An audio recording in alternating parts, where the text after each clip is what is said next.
Hello and good afternoon to everybody.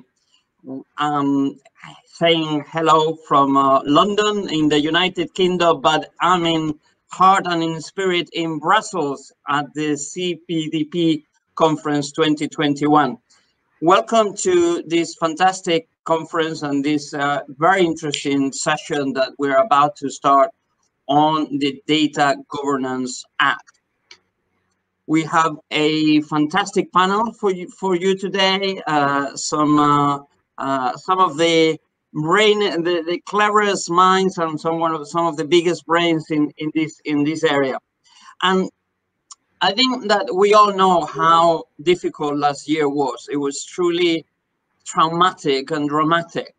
But one of the good things that happened was that the European Commission was at its most creative. And I say that because in the world of data, and that includes many things beyond data protection, the European Commission was extremely prolific in making its own thinking come through and publish a number of papers, a number of initiatives, and a whole packet to do with the digital economy and the benefits that it is meant to bring for the European Union project. So today we're going to focus on one of the pillars of that initiative and one of the pillars of the European Commission's thinking for the future, which is the Data Governance Act. And for many of us who have been involved in data protection law for many years, like myself, this is a complete new area. It's new thinking, there are new concepts to do with innovation, with how to use public sector data in different ways, how to make sure that we rely on intermediaries, and we have these new concepts of data altruism. So we have so much to learn about what is going to happen, that this is perhaps one of the first steps that we can all take to learn about this thing. So with any further delay, I'm going to introduce you the speakers panel. I think I will introduce you each of them as they go through. And our plan is, of course, for them to expose their own views in the first instance, and then for all of us to have a discussion, and hopefully it will be an interesting and a productive session. So we're going to start with Andrea Toth of the European Commission, more concretely from DG Connect, who is behind this initiative of the Data Governance Act. So we thought we would start with a bit of a look into the foundations of what this is about. So, Andrea, over to you. Thank you very much, Eduardo. Indeed, so my name is Andrea Toth, and I work as a legal and policy officer in the Data Policy and Innovation Unit within DG Connect. And first of all, thank you very much for this great opportunity to be part of such a great panel and to be able to talk about this initiative that I had the privilege to work on with my other team members in the unit. And so to start off the conversation, I really just wanted to give a very quick overview of the proposal for the Data Governance Act, which is the first legislative initiative to come out under the data strategy. And the basic idea behind this proposal was to create a new alternative to the business model that we currently see around data, and to offer a sort of new European approach, which would put the data holders, be them individuals or companies, back in the driving seat when it comes to the use and the decisions about the use of their data, while also addressing the issues that currently hinder the development of the EU's data market, such as the high transaction costs and the emerging regulatory fragmentation among member states. But for this approach to take off and work, you need to have trust, and trust that your data stays secure and that the players on the market act according to the rules. So the main aim of the proposal is to increase trust in voluntary data sharing by regulating certain intermediaries that are regarded as a basis for such trust. So this initiative puts in place certain enabling structures and mechanisms that would increase this trust and facilitate data sharing. it is important to note that the framework proposed in the DGA is an overarching one. It's a horizontal framework. So this is really to be seen as a foundation based on which the individual sectoral data spaces can be built later on. So this horizontal framework is made up of 4 pillars, 3 more substantive ones, and an overall more technical one. And I'm going to go through them very quickly just to give you a gist of what these provisions contain. So the first pillar concerns the reuse or secondary use of certain data, which is held by the public sector bodies and that cannot be made open and be handled as open data in accordance with the Open Data Directive because they are protected by third-party rights. For example, they are commercially confidential information or they are protected by intellectual property rights. So the idea here was to provide for a number of conditions along which the safe and secure reuse of such data could be allowed in order to move on from the dichotomy of open and closed data and to be able to exploit the potential of these public data sets due to the privacy enhancing technologies that we have already. So the second pillar is about regulating the data sharing intermediaries by setting up a number of requirements according to which they need to function. And here, the main one is being neutral in the sense that these intermediaries cannot use the data, they cannot see the data and use it or share it through them to provide value-added services.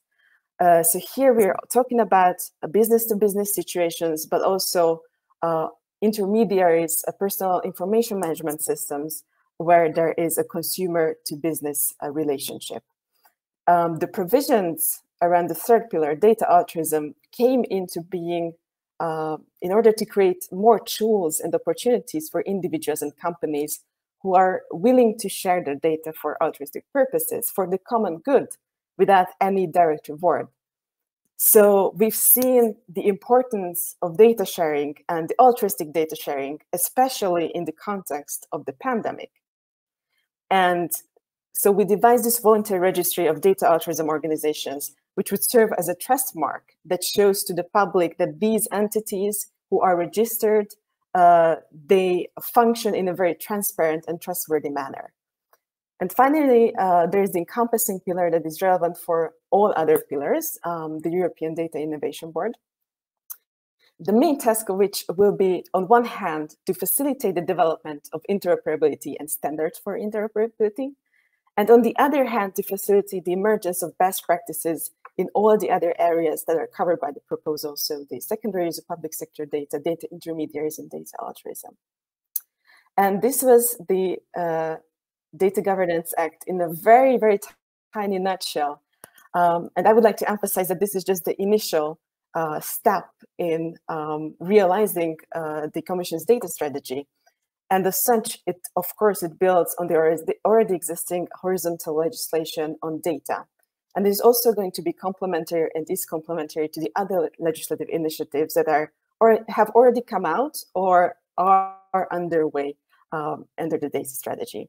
So another important initiative, the Digital Market Act, has also been adopted at the end of last year.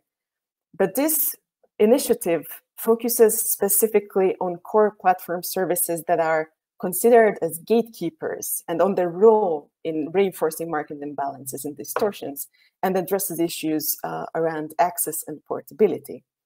There's also another initiative, the Implementing Act on High-Value Datasets, for which the mandate can be found in the Open Data Directive. And this one is expected to come out still in the first months of this year. And it will contain rules on the harmonized provision of public sector data that have a specifically high value, for example, maps or weather information, certain kinds of statistics. This data will have to be made available for free in machine-readable format and through APIs. And finally, the crown jewel, the Data Act is envisaged to address a number of issues around and the different aspects of rights over data under the organizing principle of fairness. So this initiative will aim to clarify yet unclear situations around the interests in data. For example, the usage rights of code-generated IoT data. It will look at business to government data sharing situations, and to see to what extent should governments get access to privately held data in certain situations, to name a few topics that are likely to be covered by this proposal. Also, certain parts of the intellectual property rights system will be revisited in the form of the review of the database directive, as well as possible guidance on the application of the trade secrets directive, to see if there are any potentially hindering interpretations within these legislative acts. So to make a clear distinction, while the Data Governance Act regulates the framework for data sharing through structures and mechanisms to increase trust in voluntary data sharing, the Data Act, on the other hand, will touch on the substance and the substantive rights more, which are around data, and it will focus on what is fair in relation to data access and use, and also on the arbitration between interests, so that the total value of data can be maximized. So I also wanted to just give you a little overview of how these different initiatives under the data strategy will interplay and interconnect with each other. So with this, thank you very much for your attention, and I'm looking forward to the discussion and the other panel members' presentations. Thank you very much, Andrea, for that fantastic introduction to this topic. I think if there is one word that resonates with me in terms of what you've said, is availability. This is about making data truly available and benefiting from that. So let's dig a little bit deeper and going into other aspects raised by other people within our panel today. And I think, of course, one of the key relationships between data, particularly in the context in which we are discussing this today, and those of us attending the session today, is data protection and the protection of personal data. So I think it would be very interesting to understand the interaction of the Data Governance Act with, of course, the GDPR. And to address that, we have Olivier Micol of DG Justice at the European Commission, who heads the data protection unit. So, Olivier, please tell us about your thinking in terms of the interaction of the Data Governance Act with data protection. Thank you very much, and my pleasure to be here today with this very distinguished panel. Indeed, I mean, it's very important when we talk about data protection, when we talk more precisely about the GDPR, to keep in mind that it has two objectives: the protection of personal data, and at the same time allowing data flows, provided that the conditions for data protection are met. So, and as we said in the evaluation of the GDPR that we published last year, we don't want to reopen the data protection rules at European level. What we need to do is to focus on implementation enforcement of these rules. And at the same time, we say the GDPR is a key enabler for the data strategies. We said it's a stepping stone for the initiative under the data strategy, and in particular the Data Governance Act. And as Andrea recalled, I mean, it's not only the Data Governance Act. We have a series of other initiatives, sectoral initiatives in the field of health, etc. So it is not a paradox to speak at the same time of data protection and to see if there are tools to allow companies, individuals to share their data. And there is often this confusions when one says, okay, but we see that, you know, big players are sometimes not playing by the rules, and in fact you're coming with initiative pushing people or companies to share their data. I think we have to distinguish very clearly, you know, what is relating to the compliance with data protection rules. And in our evaluation, we said indeed we need to foster compliance, and the data protection authorities are there to have the rules being respected. and at the same time using the tools provided under the GDPR, such as portability, for instance. So what is very important from a data protection point of view to understand is that the Data Governance Act is without prejudice to the GDPR. This is a very important point. So all the rules of the GDPR applies, they are untouched by the Data Governance Act. So there is no new obligation to disclose data, no creation of legal basis to process data.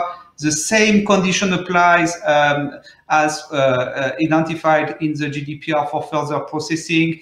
The definition says the same, etc. So we have concepts in the Data Governance Act which are, let's say, linking with the GDPR as soon as personal data is concerned. Of course, the Data Governance Act goes further because it covers as well non-personal data. So you have some concepts which are broader, but as soon as you talk about personal data, you fall back under the GDPR. When we talk about mixed data set, which is, for instance, personal and non-personal data mixed together, they have to be treated as personal data. So what does the Data Governance Act do? For instance, well, Andrea explained it aims at fostering trust in intermediaries, but it doesn't mean that any of the rules of the GDPR are affected by that. For instance, when we speak about portability, and it is in fact facilitating the exercise of the right to portability enshrined in the GDPR. When we talk about data altruism, when personal data is concerned, it is based on data subject consent. So this is really and how to make more actionable a number of rights in order to foster indeed these data flows. So I would say also when we talk about business to business sharing of data, of course, it can only take place if there is a legal base under the GDPR. It's not a company deciding on its own, I can share this data. It can only do so if it's based on legal base under the GDPR. And also what is important, because there was some discussion at the time on that, is that as regards international transfer, when personal data are concerned, all the tools under the Chapter 5 of GDPR, so concerning the governing the international transfer, are remaining untouched. So I think it's very important to keep that in mind in our debate.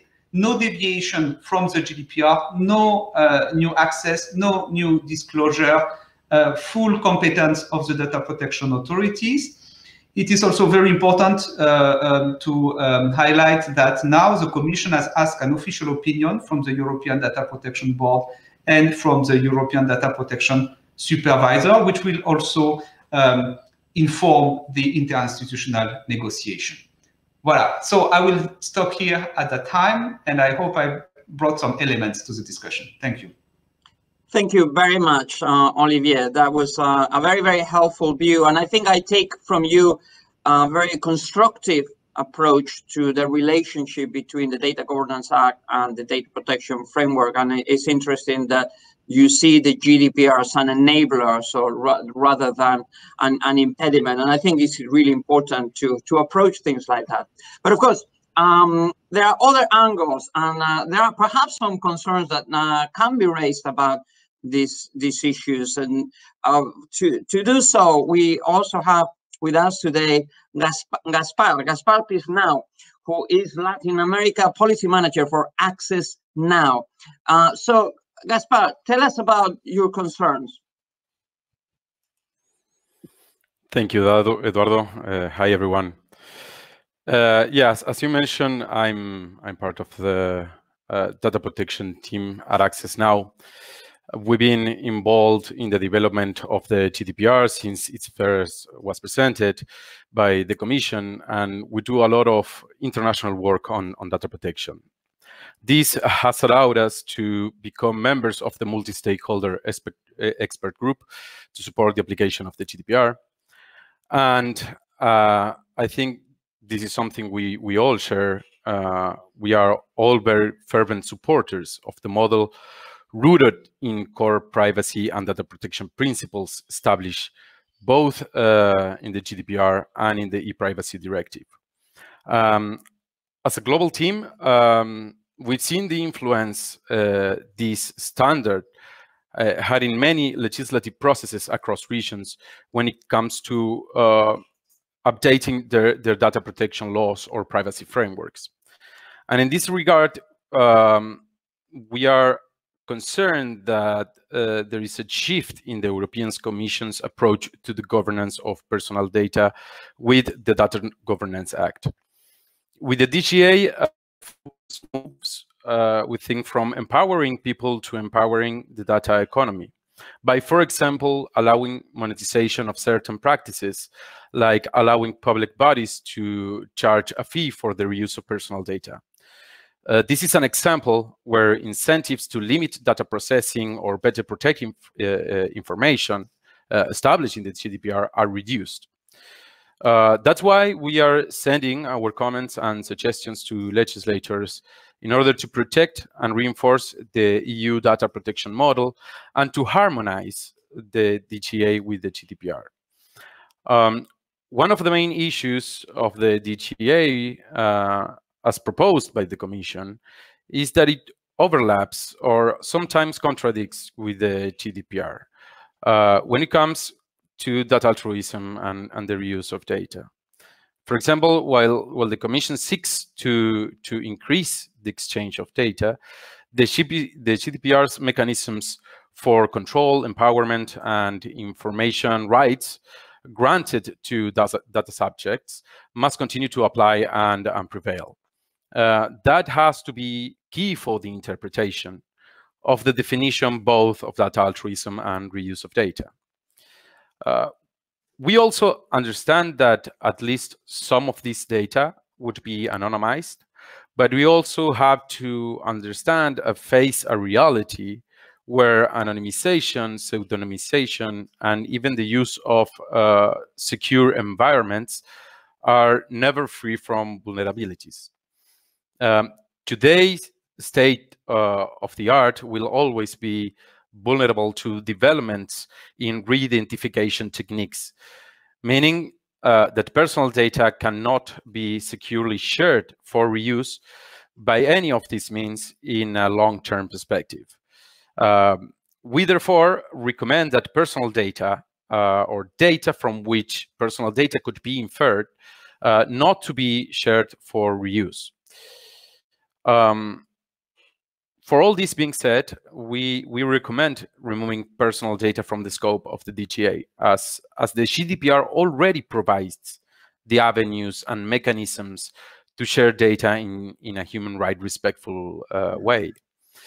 But if legislators choose to go forward with the law's current scope, we ask lawmakers in the Council and in the European Parliament to increase privacy and data protection safeguards in the DGA throughout the upcoming legislative process. An example of such modification would be involving explicitly the data protection authorities with overseeing the measures concerning data altruism, data reuse, and use of consent, as well as any provision relating to processing of personal data under the DGA. And as a last point that I think is worth mentioning, because there are so many other things to say about the substance of the DGA, and they will be then published in our recommendations. And I think another issue we have to address is the narrative sometimes behind the DGA and other legislative proposals. And that's the narrative that sustains that the EU lost the race to protect personal data. So it needs to win the battle for non-personal data. We strongly object and reject that narrative. We think that the EU stood up against the growth of privacy invasive and data harvesting business models. And it's been an example for the world. I can say that because I work on many legislative processes in Latin America. So I think there are more reasons to discuss better ways to enforce and to uphold the rights and principles included in the GDPR than finding new avenues to overcome them. I look forward for the debate. I think this is a very interesting topic. So thank you for your invitation. Thank you very much, Gaspar. I think you have articulated your concerns very well, and I think I will want to come back to some of the issues you've raised during the debate.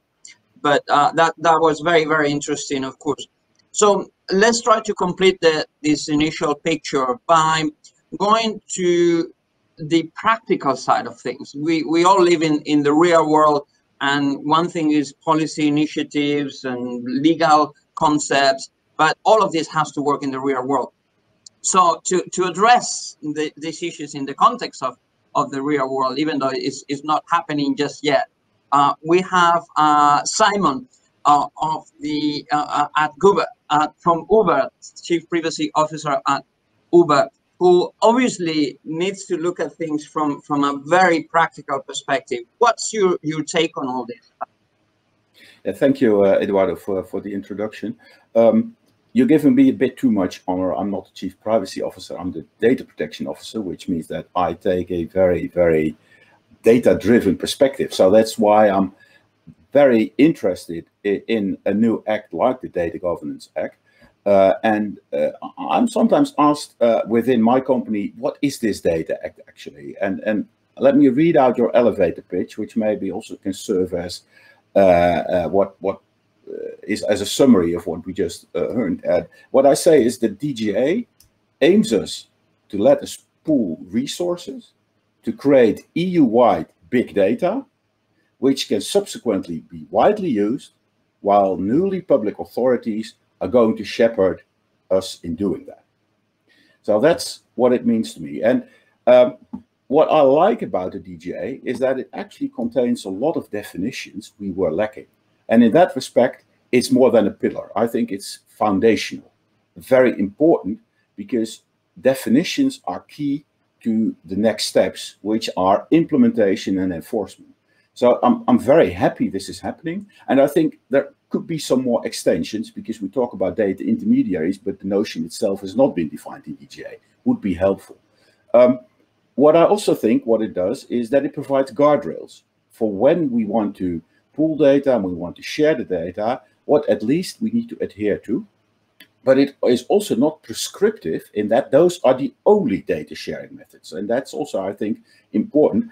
And that feeds into another feature of this act, which I like also from a perspective of informational self-determination, both by legal persons and by, of course, human beings, is that all of the sharing needs to be voluntary. And that's a very key, important element.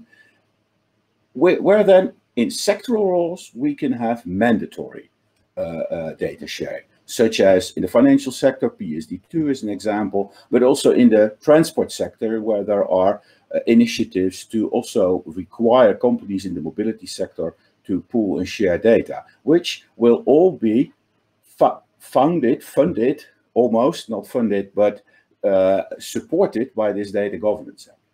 So that's absolutely crucial. What also appears is that the enforcement agencies are more like support agencies guiding the way to do this. That's an interesting and novel approach, I think, in the various sectors, and only have limited enforcement capabilities, very much restrained to the specifics of these intermediaries. I think that's a good idea because it at least avoids overlap. Now, having said that, I don't think DGA is entirely free of issues, and I would like to mention two root causes of these issues I would like to mention. And it was, in a way, also touched upon by Gaspar.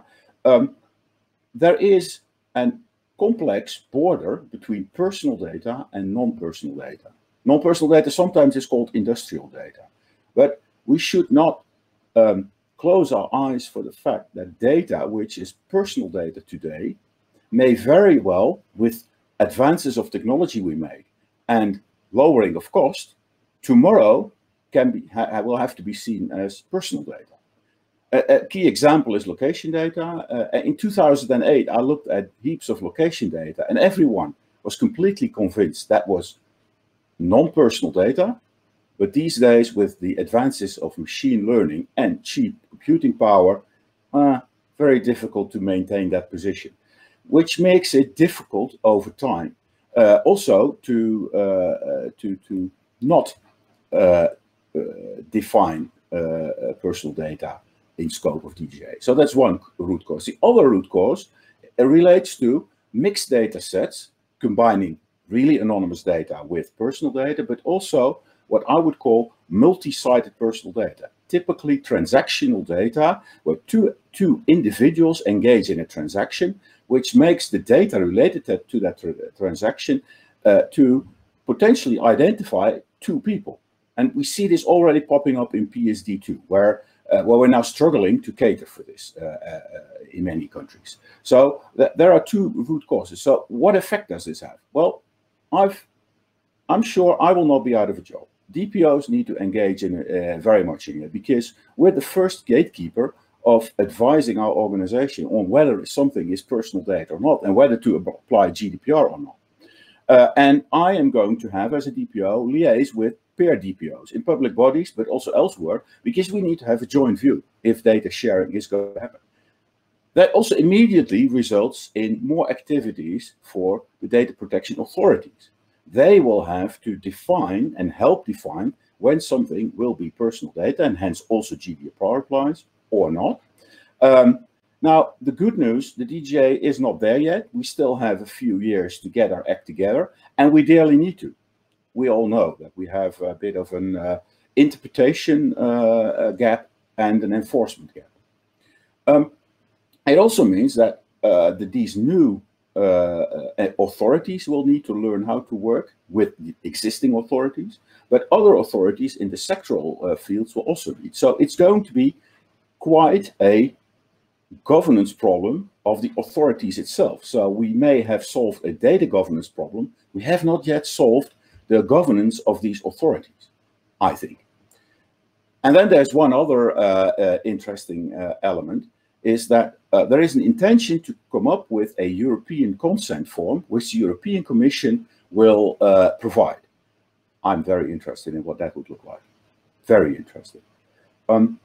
Then, and I'm going to close off with two other items I'd like to raise, is the notion that the data intermediaries cannot have a purpose of their own. Are they a controller, or would they be a processor? Interesting conversation to be had. Then the next one is this anonymous data. I already mentioned it. Shouldn't we, like the UK did, think of stronger ways to dissuade people from neglecting the fact that data can be de-identified, and that if they do, severe consequences should be attached, maybe even in terms of criminal offenses. Just a few thoughts which relate to how the DPA will give cause to a lot of interesting practical discussions. Thank you. Thank you very much, Simon. So yes, I think you must be happy that I promoted you to Chief Privacy Officer. But I know that you raised some very interesting issues. You gave us some food for thought there. And I will come back to some of these points you have raised. And clearly there is a complex interaction being raised here between the sort of the personal data world of the GDPR and what the Data Governance Act is trying to achieve. So to complete the picture, there is no proper CPDP panel without a very brilliant academic mind also being injected into this session. So to finish off that introductory round of comments, we have Primavera de Filippi, who is at the Bergman Klein Center of Harvard University. So Primavera, you've heard a little bit what others have to say, but I'm sure you had your own thoughts on this new framework. Tell us what are your thoughts? Yes. Is it possible to activate these lines? Yeah, thank you. Yeah, so I just want to go like actually very fast over this different presentation. And the idea is kind of like to illustrate like the different narrative that we have around data and how those different narratives actually lead to a different regulatory response to this. And so we have like all those vision of like all those narrative about like data as capital and data as raw material, with the concept of like data mining and increasingly exploiting and appropriating this data. And then more recently, we have those narrative about data as labor, as in like the idea that people providing data are actually data producer, and if they are not being rewarded, then it is some kind of unpaid labor. We also have like those ideas that are being promoted about the idea that data should actually be property because there is some kind of value associated with it, and as opposed to the sui generis right of the database directive that is only about extensive use and reuse of a particular database that required substantial investment. The idea of actually really creating a property right over the data as a type of property, with obviously the problematic implication that this means that you can alienate personal data and therefore no longer revocate the consent on the use. Then we have like the more traditional vision of data as an extension of the self, and then like privacy as a non-alienable human right. But of course, this only works in the case of personal data and not necessarily on anonymized data set or non-sensitive data or data that actually is important for the public good. We also have like the concept of data as social relationship, as Simon was talking about, in the sense that data are not just individuals or just data that refer to one or no one, but every data can become, by virtue of its network environment, it can actually disclose information as it gets aggregated to a multiplicity of people. And then comes this question about whether the governance of this data can be done unilaterally. Can I actually consent for the treatment of data that is personal, but also personal about someone else? Or vice versa, can we actually restrict the processing of specific data that actually would be in the general interest to process? And then the one I want to focus here is actually data as infrastructure, because this is the one that is probably the most relevant to the Data Governance Act, and it's really the idea that today, especially with like the advent of AI and all these things, in which access to data has become an essential facility. If we want to train machine learning and artificial intelligence algorithms, there is no possible competition if there is no significant data set on which we can actually train those algorithms. And so from like an antitrust perspective, then if we want to enable competition between added value services that rely on data, then it might actually be necessary to create an infrastructure for sharing this data so that other people can tap into a particular data set in order to build on added value services. And then finally, there is, of course, this more fundamental concept that data is power, in the sense that data can more and more be instrumentalized in order to serve specific vested interests. And it can be used on the one hand for manipulation, for discrimination, but it can also be used in order to expose specific bias and injustice. And so all this just to conclude that if data is actually something that involves social relationship and therefore is networked by definition, if data or large data set become an essential facility, and if data is a source of power, then we need to actually identify ways in which we can share this data, and this to be done carefully and in a way that is collectively managed, because it's actually affecting not just the person that is actually providing consent for the treatment of the data. And so my main point that I want to make here is that there is actually multiple ways in which we can we can actually address those things. One is from like a legal perspective. The other is from an institutional approach, and then from the technical infrastructure. And so the Data Governance Act is one approach, like from a legal perspective, to actually create a new legal framework about the sharing of data and how do we actually create this trusted framework for data to be shared. But there is also the question of like, given those new legal frameworks, then what kind of institutional solution can be created in order for be able to govern and to share data? And I think it is interesting. So within the Data Governance Act, which introduced those data intermediaries, and to move away from the data brokers.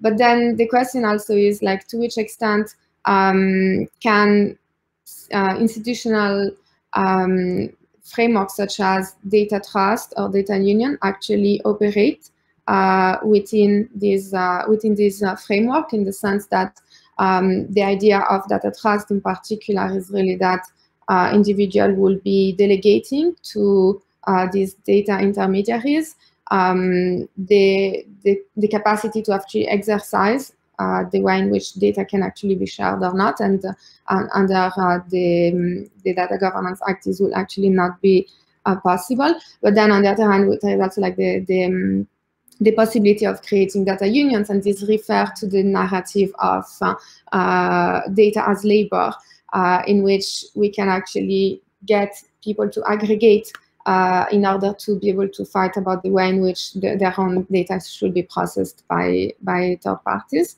And then finally, there is the technical infrastructure. So basically, like this framework for data sharing is very useful for data portability, for data reuse, and it is like potentially it can be used as a support for providing more data interoperability. And the idea is really like, can we rely on this Data Governance Act in order to somehow implement or get closer to the implementation of this vision of like the Web 3.0, in which we can actually disaggregate the various stacks. So one where we actually store the data, one where we have the different identifiers, and then the communication protocol versus the computing layers. And so the idea is really like looking at the infrastructural components that can be implemented. And so we already have the notion of like the personal data store in order to actually help people govern their own data. And can we actually reach a point in which we really reach, we can establish some interoperable applications where it's not just that the application need to ask the permission to get to the data, but actually there can be like multiple data sets that are collectively used by different platforms. So this enables some form of aggregation of the data without necessarily having every data set into the same place, and most importantly, without having to replicate as we have today, when we have like multiple centralized operators which all collect a particular amount of data in order to provide their services. And then in a Web 3.0 model, then the system will actually enable to have just like data only stored in one location, and then multiple operators plugging into this same data set. And then finally, just because we always need to add a little bit of blockchain flavors. So also, if the goal of the Data Governance Act is to actually improve trust in the way in which we are sharing data, then can we also use technological tools to actually support this endeavor? And most notably, like with blockchain technologies, like can we use this trustless technology to actually create a higher degree of trust around the way in which the data is being shared? And the way it can be used is really so for the access control, so being able to rely on a blockchain-based infrastructure as the permission layer in order to know exactly who has access to what kind of data. Also for credential management, so enabling certifying authority to actually issue a particular certification or an attestation with regard to the qualification of specific entities, and therefore those entities no longer have to disclose this information to every single operator, but they can just rely on this certification. And then all the concept of traceability and verifiability and being able to prove the integrity of the data that is being shared, that it has not been manipulated on the way. And so just to conclude, basically, what I wanted to say is like, it's very important to look at like what is the ultimate objective of like the policy objective of the European Data Governance Act, and it's kind of like one first step towards trusted data sharing. But we also need to look at all the other components that are not. It's not just the legal framework, but it's also how do we promote specific institutional form of new type of data trust, data cooperative, data unions, and so forth that will actually leverage this act in order to actually promote data sharing, and then also at the infrastructural level, like what kind of technology can we use in order to facilitate or at least to ensure more trust within the operation of this governance. I will stop here. Thank you. Thank you very much, Primavera. That was more food for thought, that's for sure. And your approach to the different dimensions of data is fascinating. But I take it that you see the Data Governance Act as at least a step in the right direction. And although, of course, from the issues that you have raised, there are other aspects that would be necessary to make it happen or to achieve those objectives. Okay. So having heard what you have to say, we still have about just under 25 minutes of time, and I'm going to mix a little bit of my own notes in terms of the questions and the debate and some of the questions that have been raised by the audience. So I wanted to go back for a moment to one of the points that Gaspar raised. He said that he was concerned about the fact that some of the focus of the Data Governance Act was moving from people being in control, which is the tradition under data protection, to empowering the data economy. And I wonder whether that's part of what this is about. So I wanted to ask Andrea, you've heard that about the empowerment of the data economy. Is that something that we should be afraid of, or is that something that we're actually trying to achieve in the first place? Thank you, Eduardo. This is a very, very interesting and very valid question. And I think it's really important to set the tone and to clear of the noise what actually the objectives are. And it's very, it has the way that we formulate things and we phrase certain problems also has a sort of pre-impact on what we think about it. And I think here promoting the data economy should not be seen as something inherently bad. And I would reject the argument that there is a shift from empowering the individuals or the data holders towards more empowering the data economy, with that being to the detriment of the individuals and companies as data holders and data subjects. I think this act is very much trying to put as much control into the hands of individuals when we're talking about personal data to be able to make decisions about the use. Here we are also trying to build on the flexibilities of the GDPR to have more mechanisms, more structures, more tools in place through which data subjects could exercise their rights to portability. We've seen the whole data altruism concept is based on consent. So I don't think that these two things, empowering the individuals, and also promoting the data economy are mutually exclusive. we need to use the data, of course, absolutely in a manner that is completely compliant with the GDPR and with the safeguards in place, without any breaches on personal data.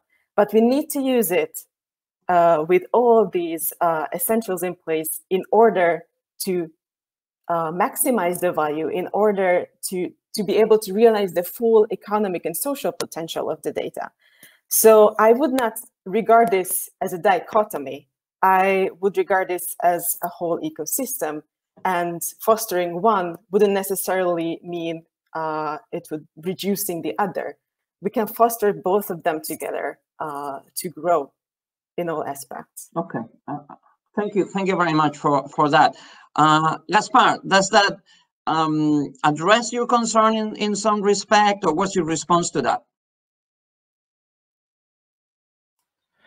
Yeah, first of all, I would like to clarify that we share this idea in which both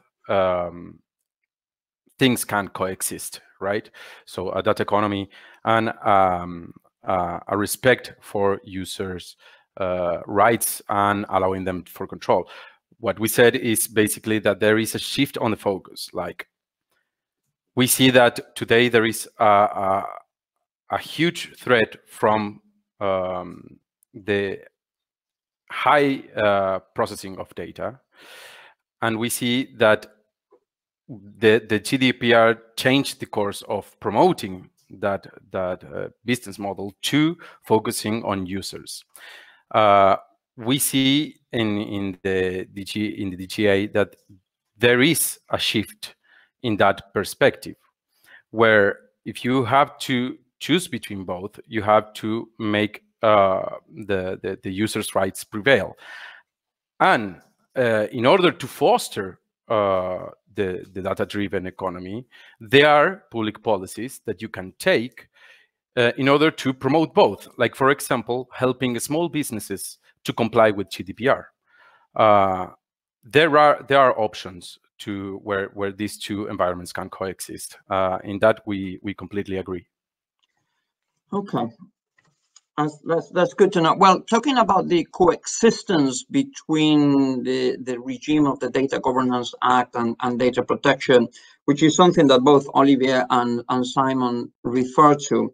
One of the things that I think, Gaspar, you also mentioned was the idea of involving the data protection authorities in some sort of supervision of the regime of the Data Governance Act. So I have a question for Olivier in particular, but also interested in Simon's views about that. Would you say, Olivier, you obviously know how important the system of regulatory supervision is of the data protection authorities and the EDPB and the one-stop shop. So a key ingredient of how the GDPR is meant to work.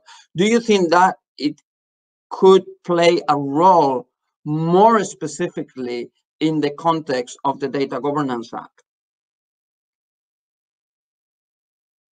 Thank you. Yeah, no, I think it's a very good question, and again, I think there are maybe some misunderstanding there, because the role of the Data Protection Authority and all the governance system put in place under the GDPR with the Data Protection Authority cooperating in the European Data Protection Board and overseeing any personal data processing, of course, is not touched.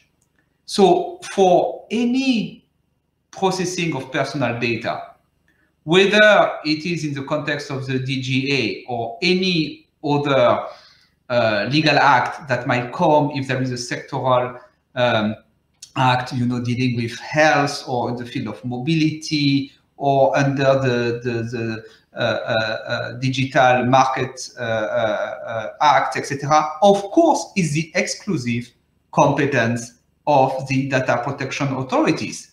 And if there is a violation of this processing of personal data, you know that the data protection authorities have been entrusted with very strong powers under the GDPR. So this does not change under the Data Governance Act. What the competent authority under the Data Governance Act, they are not dealing at all with the processing, with the compliance with the GDPR. They are checking whether, for instance, these intermediary bodies, which are proliferating now, and the objective is to put some order so that people can have trust in these intermediary bodies. So these competent authorities are checking that, are these intermediary bodies in line with the requirements set by the DGA. But the supervision of the processing of personal data stays absolutely with the data protection authorities. So I think it's a very important point, and I'm using this opportunity as well to reply to a comment which was made, and I think it's a question also from the audience about delegating my rights to somebody else or some entity. No, the protection of personal data, it is a fundamental rights. It is not delegatable in a way, if I might use this word, to an entity. It's me, if it is about data altruism, it's me consenting on the use of my data. And when I have given my consent, I can also withdraw this consent under the condition of the GDPR. And this is again this question of property, of IPR, of data, etc.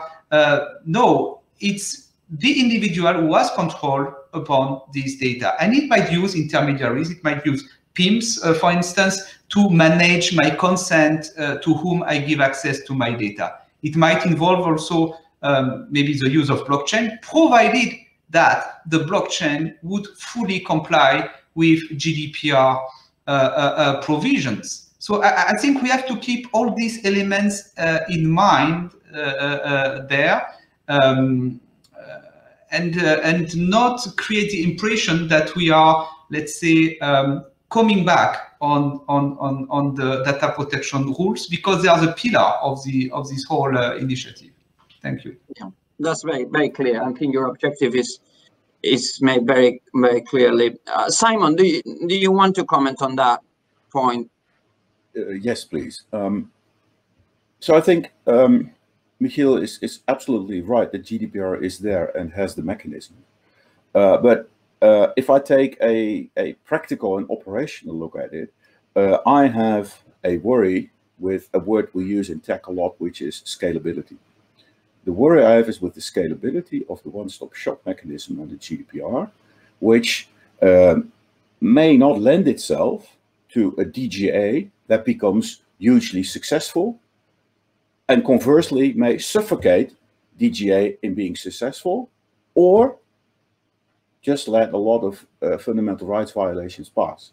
So I really think what we need to do is an impact assessment which goes beyond the traditional impact assessment and look at the impact assessment of what this would require in terms of supplanting the various authorities, including the data protection authorities, at the national level with sufficient budget. And that's not an easy task, of course, because if we don't, we will amplify the issues we are currently seeing, which is sort of a theme of this entire CPDP. Very, very good points. Very creative, Simon, as always. So one point that Olivier referred to, and I think one of the questions that has been raised by the audience also relates to, is the role of intellectual property. Intellectual property is there to protect the data in a different way from, of course, in which data protection law protects the data. But do we think that intellectual property, and this is a controversial question perhaps, but do we think, and I wanted to ask Primavera first what her views were on whether there should be some kind of intellectual property right for personal data, and if so, how could that work?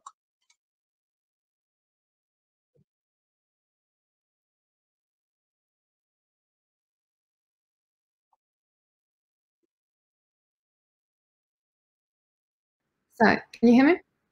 Yes. Yes.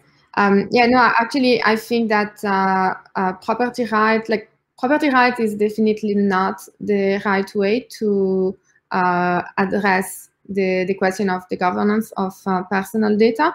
For essentially the question that, or the answer that was raised before, which is if we actually create a property right, it means that we can alienate this property right. It means that, of course, I can exclude people from accessing and using my data, but once I have actually transferred this right, then I don't have any control. I can no longer revocate.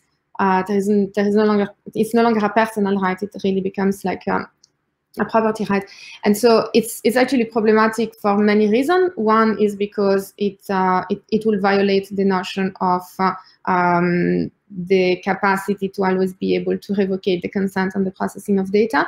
It's also problematic because it's extremely difficult to define the boundaries, like who should be the right holder of data when this data is both providing information about me, but it's also potentially providing information about other people. Like, what about my genome? Can I actually sell, or can I transfer the right to use my genomic data when this is actually also disclosing information about my parents, about my siblings, and so forth? Or just like, where is this boundary when most of the data is a connected data? Like when I'm communicating with people, like all my address book is actually information about other people and so forth. So actually creating like a property right on personal data, to me, is actually missing the point that personal data is actually it's almost a collective right, and it should, first of all, one individual should not have the right to transfer and to alienate this right without ever being able to change their mind, because you never know where the data will be transferred on a secondary level, and most importantly is because this data is not just mine. It's data about many other people, and as this data gets aggregated, it might contribute to revealing other information about other people. So to me, it really shows that there needs to be a higher level framework, but in order to protect the individuals that might be affected by someone actually willingly consenting to the processing of personal data that has implication on others, and also to actually move away from this notion of monetization of selling personal data, which is also a problematic question. Can I add one thing to that, Eduardo? Because, of course, data portability under GDPR can only be done in taking into account the rights of others. So there is a provision in GDPR which effectively caters for it a bit, but it is very hard to uphold it.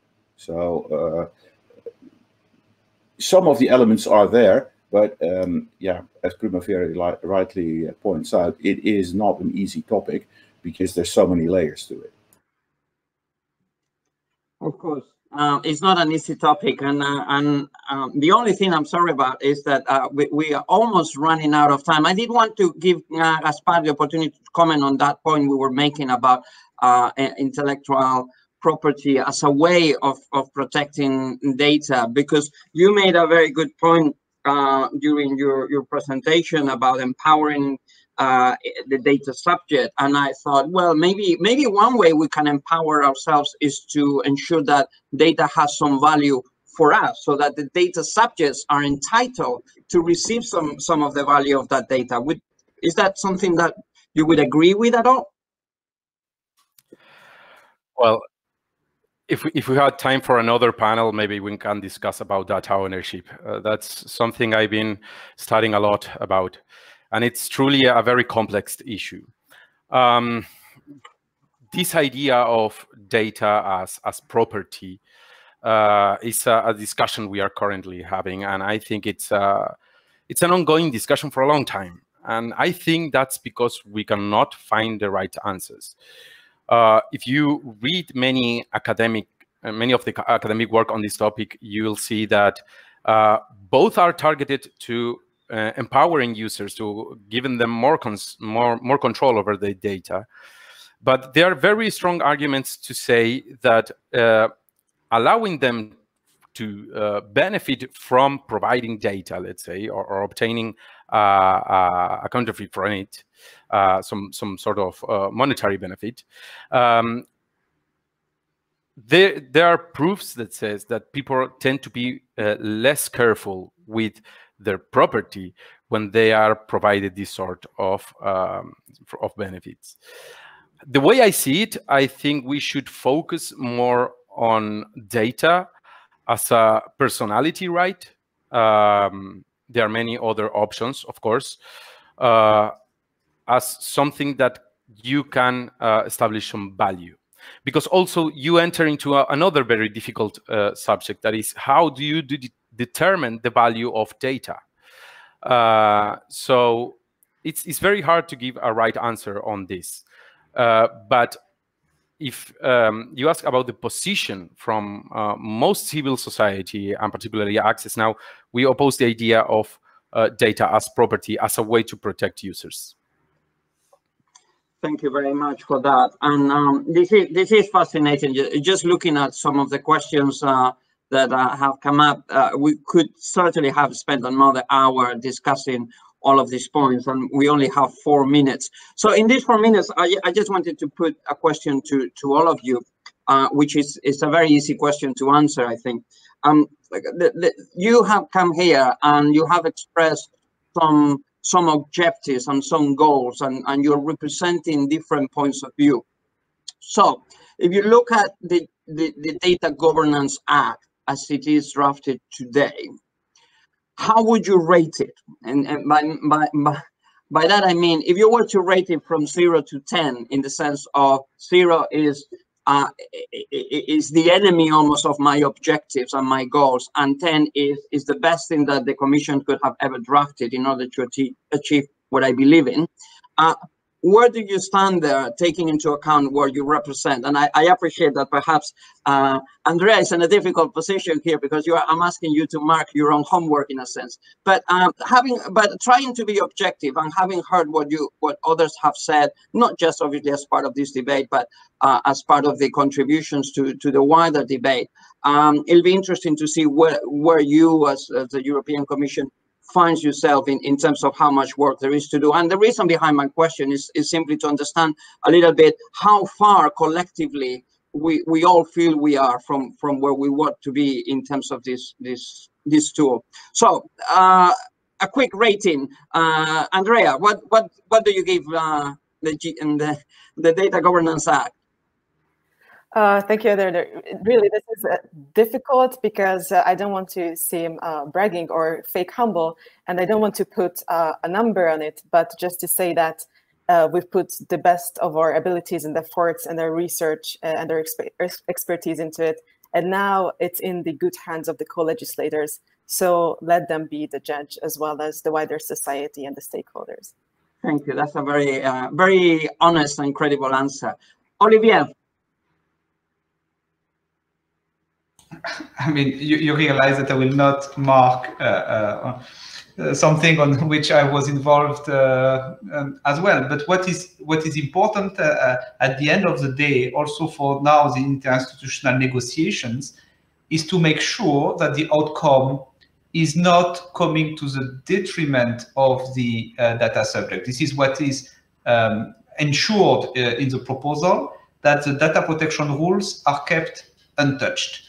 And this is not only for the Data Governance Act, this is the same for the other initiatives which are coming their ways, including the Data Act later on that Andrea mentioned. So I think the note at the end of the day, the mark, will be, are we in line with the GDPR, yes or no? I'm sorry to be a bit focused on GDPR, but this is more or less my job. Thank you. Okay, but so if you have to pick a number of how close it is to the GDPR, where do you set the ranking?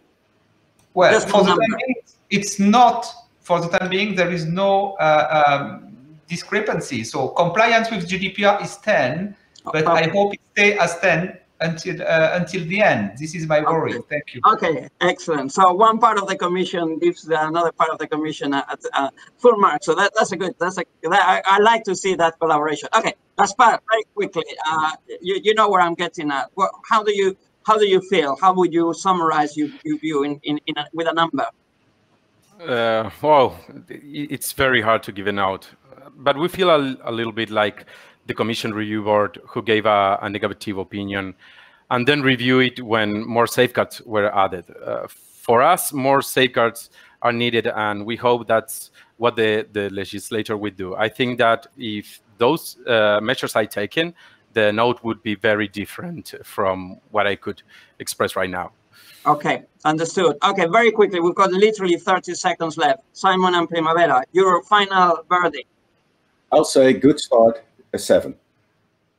Not a bad. Okay, some room for improvement, but a vote of confidence from you, I think.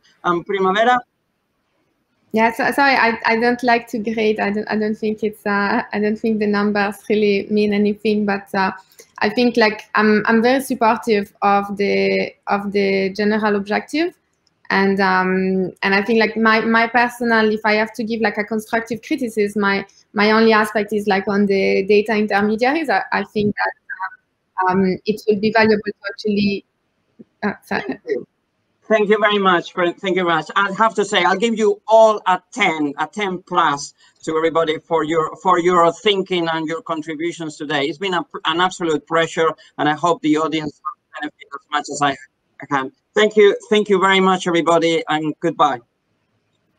Thank you.